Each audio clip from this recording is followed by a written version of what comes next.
When I was a little older than you are now, I had an injury.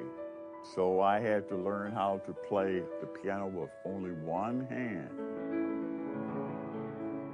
At ChicagoBroadcastingNetwork.com, we focus on the activities of our city residents and age-diverse content that is very often arts-related and of interest to those who live and work in Chicago.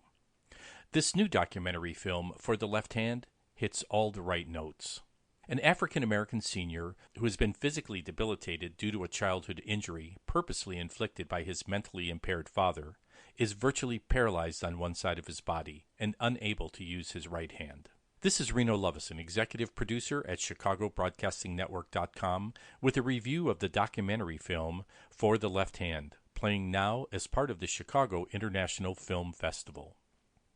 For the Left Hand is an inspiring documentary by Leslie Simmer and Gordon Quinn, based on a feature story by Chicago Tribune music critic Howard Reich, about a well-regarded Lincoln Park High School choral director, Norman Malone, who, in spite of his challenges, followed his passions to teach music, and in retirement fulfills a lifelong dream to master Ravel's Concerto for Left Hand, then play it in front of an audience with a full orchestra for the first time at age 79. He never had told anyone what happened to him. They sent me to a psychologist. He said, "What do you think you can do with just one hand?" As I've mentioned many times in this podcast series, my wife Julie is the director of the Lakeshore Music Studio, providing piano lessons in the Chicago Old Town Gold Coast neighborhood. But for many years, her studio was located on Armitage and Dayton, just a few short blocks away from Lincoln Park High School, where Mr. Malone taught music and directed the choir. In those early years, Julie had met Mr. Malone to advise him that interested students had access to lessons within a short walk of the school's campus, and she even arranged with him for release time for students whose schedule would allow them to avail themselves of lessons during school hours. What's interesting about these encounters is that after seeing this film, Julie remarked that she had no idea of his impairment, which just further illustrates that this was not Mr. Malone's defining attribute. I've spent many years, shall we say, hanging around and interacting with pianists, and periodically discussions have come up regarding one-handed repertoire. Either as a curiosity or because a student has broken their arm playing soccer or whatever, and a teacher needs some piano pieces to keep them active while they mend. But as part of these discussions, what would often surface was a story about, this guy who only plays with his left hand, which was followed by some recollection of a few pieces, but notably the Ravel Concerto for Left Hand that was deemed to be the pinnacle of the available repertoire. When I realized how many piano concertos for the left hand have been written, this is the only one that has survived the test of time.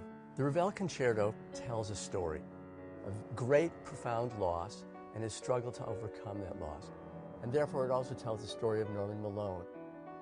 Ravel is creating the illusion of two hands playing at once. What I love about Mr. Malone's story is not just his perseverance, which should be a lesson to all of us who have made and heard every excuse why practicing is difficult, but also the commitment of taking on a monumental task even after a lifetime of challenges. Remember, Mr. Malone played this concerto with an orchestra for the first time at age 79. Well, how about playing it with the West Hartford Symphony Orchestra? I thought, Holy Mother, how many people get that offer? To play a concerto with orchestra for the first time is huge. I'm just frustrated myself. To do it at age 79 is monumental. I hope that I brought them what I've learned, that you have to survive. The film illustrates why this was not an easy feat, and in doing so, provides us all with a truly inspirational example. For information about where you can view For the Left Hand in person or online, visit ChicagoFilmFestival.com for details. Running time is about 74 minutes, and I highly recommend it. This is Reno Lovison reminding you to like, share, and most of all, subscribe to our podcast at ChicagoBroadcastingNetwork.com or wherever you prefer to listen to podcasts to be alerted when new content is added.